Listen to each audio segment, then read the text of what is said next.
வெண்பருத்தி நூலெடுத்து வாய் வெடிச்ச பூவெடுத்து நான் அணிஞ்சிட தொடுத்து வச்ச நடினமான மாலை இது.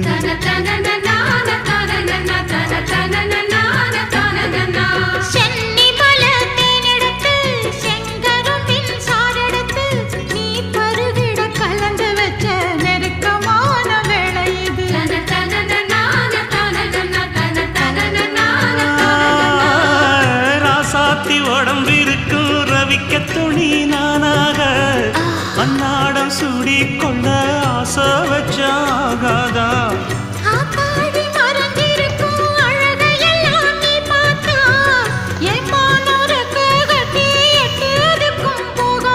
அடிச்சி சக்கரையே எட்டி நீயும் நிக்கிறியே நான் ஏங்கி ஏங்கி பார்க்கிற போறாங்க.